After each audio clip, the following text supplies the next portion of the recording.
Chapter 19. The Secret of Youth. It was time to prepare for the astrological ritual, and the students went for ablution. Angela and Ruslan helped her grandfather to undress. If youth knew, if old age could, he grunted. The waters of the mountain lake were crystal clear. At the bottom, you could see colorful stones that had been carved by the water. Small fish swam around.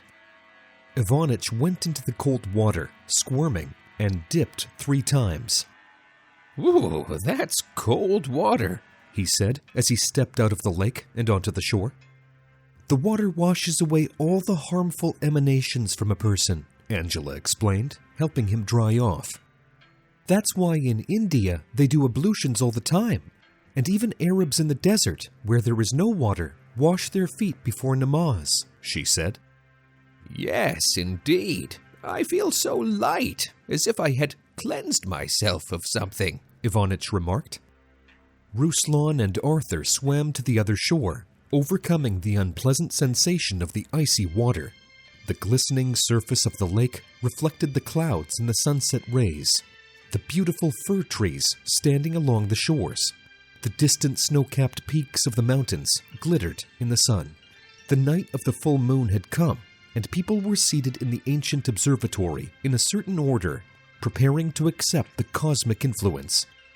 "The Earth is intimately connected with the cosmos," Prajna began to explain, "and at certain moments, planetary influences descend from there to the Earth. And if at that moment you create a program of thoughts, images, and emotions, it will be strengthened by this influence and will be embodied on the Earth. In the past, people knew it well. That's why a lot of rituals were performed at full moon, when the moon forms a certain interaction with the sun and the Earth, and its influence is especially strong. Both moonless nights and eclipse are also important, but they are destructive. And in these moments, it is good to discard everything unnecessary. Unnecessary bad habits, relationships, diseases, unnecessary contacts, bad thoughts. But in the modern world, only Easter and Catholic Christmas occur during such influences. And birthdays, if a person celebrates them on the right day. But what program does he set during drunkenness, general debauchery, and senseless state? Only destructive. That's why we all live so badly. The ancients sacredly honored all such dates and conducted rituals during them. That's why it's said they lived in a golden age. And although they did not have atomic bombs, they had the knowledge that gives prosperity and happiness, now lost by people. And this is what the ancient priests taught their neophytes. And if modern universities do not give this knowledge, they will not be useful. And even on the contrary, will cause harm to people. After all, technical progress without spiritual progress has brought the earth to the threshold of destruction. Prajna paused and smiled enigmatically, looking at the old man. "Let us perform a ritual to rejuvenate the elder Ivanich, because he needs help now more than any of us, so that he has time and health to complete his life spiritually. Imagine him young and healthy, and at the moment of the moonrise, when its rays pass between the 2 guard slabs." Prajna pointed with her palm at 2 ancient stones embedded on the ground. "Send this image, pumped with good energy, to him." "Don't do it! Don't do it! I'll die peacefully as it is," Ivanich protested. "I'd rather let this ritual help other unfortunate people." "No, old man," said Prajna confidently. "It is not for nothing that God brought you here. This ritual is for you." "Yes, Ivanich, we want to help you," Prajna's disciples began to say in unison. They sat down and, repeating the mantra with concentration, began to cultivate the desired image. After a while, the students felt that a special flow was forming around them, and the whole space was filled with a shimmering energy field. Alice, as one of the most sensitive students, saw the crossing spirals of cosmic currents. The moon was rising. The disciples gathered in the clearing and, by Prajna's sign, chanted a mantra. In the morning, Ivanich was unrecognizable. It was as if he had become 10 years younger, moved and talked more vigorously, swam across the lake, and helped to gather wood for the fire.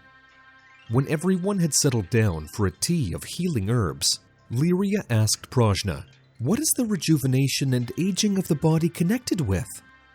"First of all, it is connected with the work of Svadhisthana chakra, i.e. the sexual center. It is clear that when a person is sexually mature, it is a sign that he has become an adult. And when the activity of this center stops or decreases, he becomes old and prepares for death, as the body has fulfilled its program of reproduction.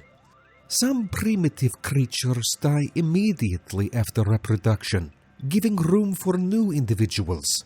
The human body has almost the same mechanism, except that humans are designed to reproduce repeatedly. But the work of Svadhisthana can be renewed and strengthened by special sampo exercises. Women go through menopause, wrinkles are smoothed out, the body becomes younger. Men also regain lost sexual function and return 10 years back. Yesterday's ritual is a part of this ancient system, and I will show it to you and Ivanich. It is closely connected with the acceptance of cosmic influences," Prajna explained in detail. "And at what age does a person's sexual energy usually awaken?" Alice asked. "Is it necessary to prepare a teenager for this?" "There is no proper sexual culture now," Prajna admitted regretfully. "A child is sexually mature by about 14, that is, an adult. But his upbringing is directed that he should mature only by 18, and this creates a conflict between body and upbringing. The child wants to prove his adulthood, independence, and the so-called difficult age begins. He rebels, wanting to be recognized as an adult. He starts smoking, drinking, swearing, showing aggression to prove that he has grown up, and he falls into the trap of bad habits. And aggressive challenge can lead to crime.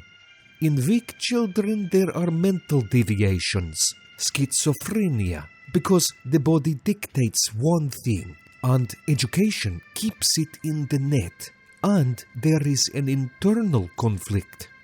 In ancient times, much earlier, a person was recognized as an adult, somewhere by the age of 14, and the child's desire to assert himself was directed in the right direction. Boys were prepared for initiation into manhood through trials. They had to survive alone in the forest, get a beast, endure any difficulties.